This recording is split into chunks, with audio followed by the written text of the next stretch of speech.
दोस्तों, बहुत से लोगों ने पूछा है कि क्या एलोपेशिया अरियाटा के पैचेस परमानेंट हेयर लॉस भी कर सकते हैं, यानी नॉन स्कारिंग एलोपेशिया जो एलोपेशिया अरियाटा होता है जिसके अंदर पैच बनते हैं, जिसे आम भाषा में बालों में कीड़ा लगना कहा जाता है, ये क्या कभी स्कारिंग एलोपेशिया में या परमानेंट हेयर लॉस में भी कन्वर्ट हो सकता है।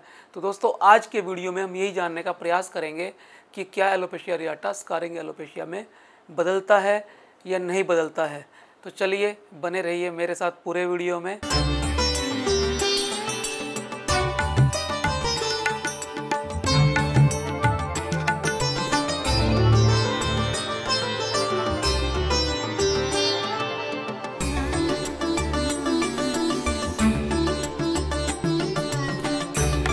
दोस्तों, पैची हेयर लॉस, बालों में कीड़ा लगना एक आम समस्या है जो लगभग पूरी दुनिया में 2% लोगों को कभी ना कभी जीवन काल में प्रभावित करती है, यानी 100 में से 2 लोगों को ये कभी ना कभी होता है। बच्चों में भी हो सकता है, बड़ों में भी हो सकता है, महिलाओं में, पुरुषों में, सभी में हो सकता है। ये आदमी की सुंदरता को खराब करता है, इसीलिए लोग इसके होने पर चिंतित हो जाते हैं। दोस्तों, सबसे पहले तो हमें ये समझना है कि alopecia areata patchy hair loss communicable नहीं है, एक दूसरे से नहीं फैलता।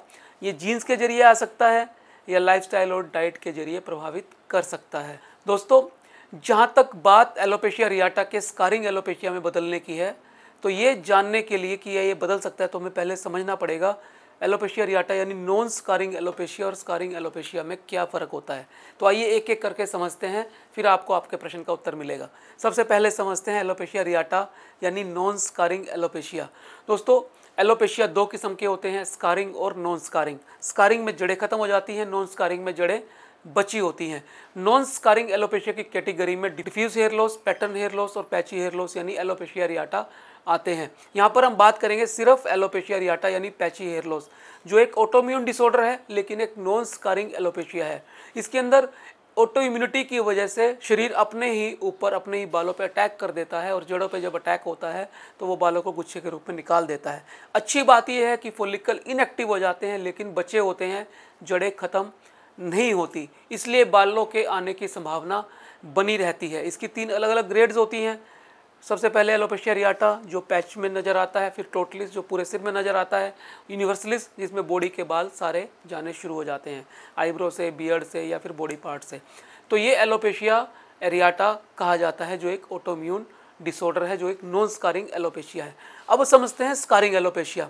स्कारिंग एलोपेशिया वो होता है जिसके अंदर बालों की जड़ें खत्म हो जाती हैं, जैसे LPP लाइचन प्लेनोप्लेरिस या डिवेल्कन्स फोलिकुलाइटिस या फ्रंटल फाइब्रोसिंग एलोपेशिया। इस तरह की जो अलग अलग डिजीज़ होती हैं, इनके अंदर बालों की जड़ें खत्म हो जाती हैं क्योंकि वहाँ इन्फ्लामेशन हो जाती है। इन्फ्लामेशन होने की वजह से फॉलिकल ख़त्म हो जाते हैं, वहाँ स्कारिंग हो जाती है। फॉलिकल नष्ट होने की वजह से बालों के आने की संभावना परमानेंटली ख़त्म हो जाती है।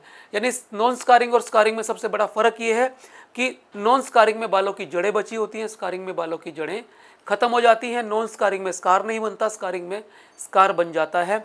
नॉन स्कारिंग में बालों के आने की संभावना होती है दवाइयों से, डाइट और लाइफस्टाइल से, लेकिन स्कारिंग में वो संभावना नहीं होती, वहाँ सिर्फ हेयर ट्रांसप्लांट करना पड़ता है। अब हमारा मूल प्रश्न जो आप लोगों ने पूछा है वो कि स्कारिंग एलोपेशिया में नॉन स्कारिंग बदलते हैं नहीं बदलते, यानी एलोपेशिया अरियाटा क्या स्कारिंग में परमानेंट हेयर लॉस में कन्वर्ट हो जाता है।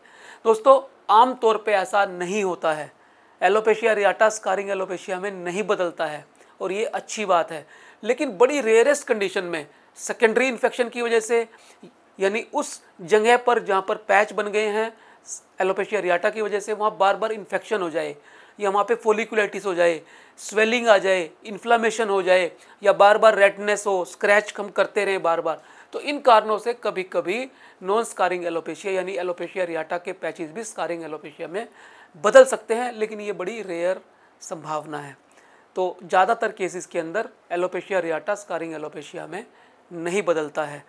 नॉन स्कारिंग एलोपेशिया अरियाटा प्रॉपर दवाइयों से, टाइम पे दवाइयाँ शुरू करने से, डाइट लाइफस्टाइल का ध्यान रखने से, आयुर्वेदा के प्रिंसिपल्स को फॉलो करने से ठीक हो सकता है।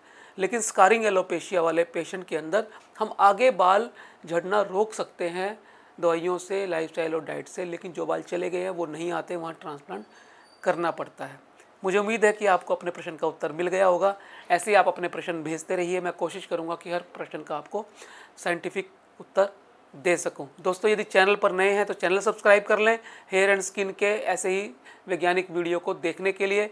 यदि आपको लगता है ये विषय ऐसा है, ये आज का टॉपिक ऐसा है जो औरों की भी हेल्प कर सकता है जानने में कि एलोपेशिया एरियाटा के पैचेस स्कारिंग एलोपेशिया में बदलते हैं, तो आप इसे शेयर कर दें ताकि और लोगों का भी भला हो सके। मिलते हैं अगले वीडियो में फिर एक नए विषय के साथ, तब तक के लिए नमस्कार।